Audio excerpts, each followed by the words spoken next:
Florida, driving down the road, and saw this lady walking down the road with a gas can, and her truck was just about 50 yards from her. And I stopped and I said, "Can I help you go get gas?" And her name was Wendy, and she said, "Well, yeah, thank you." So she got in the back seat, and we took her down to the gas station and filled her little gallon can up with gas, and I paid for it. And she was like wanting to help me and wanting to pay for it, but I said, "No, I feel like I need to do this for you. God told me to do this for you."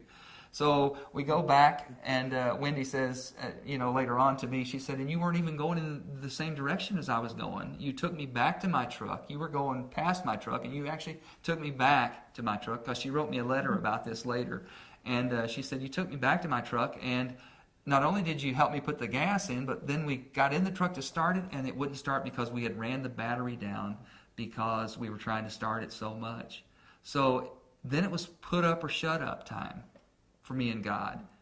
So I delivered the miracle, I thought, but I hadn't finished it, because what's good to have gas and no truck to drive if the battery's dead? So I said, "Wait here," because she had to.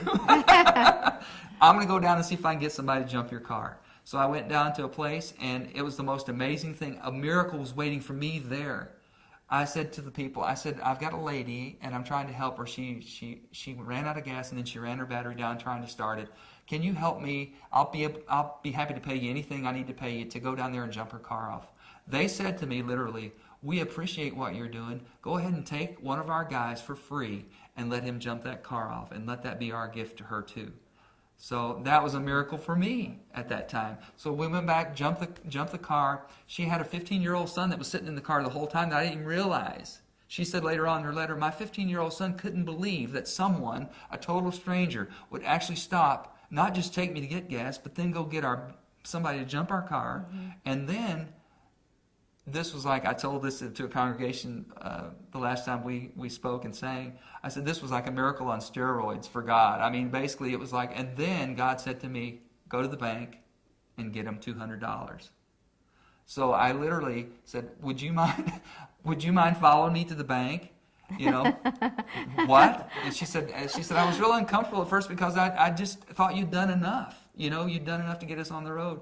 And I said, "Well, if you'll follow me, God wants me to go just a little further." So I had, I'll show you.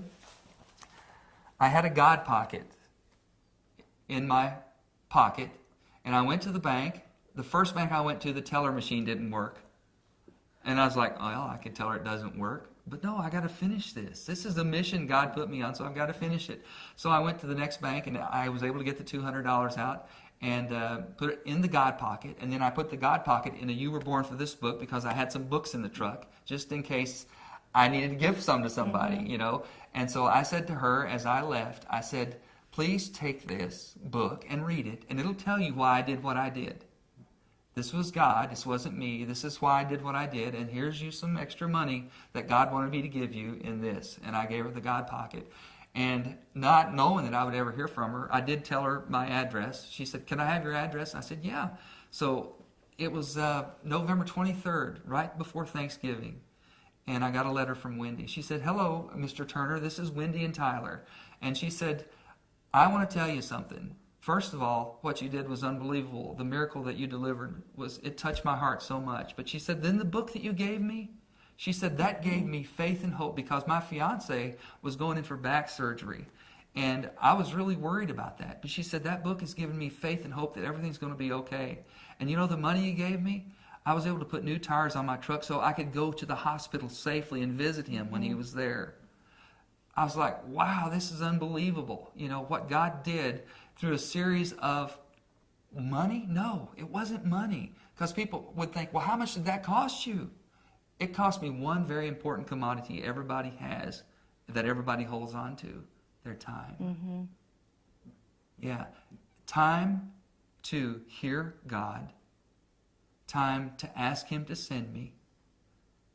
Time to notice the need. Time to give to the need. And then time to allow God to show up and spend extra time if I needed to. And the acronym that spells is HANGS. It all hangs on that, really.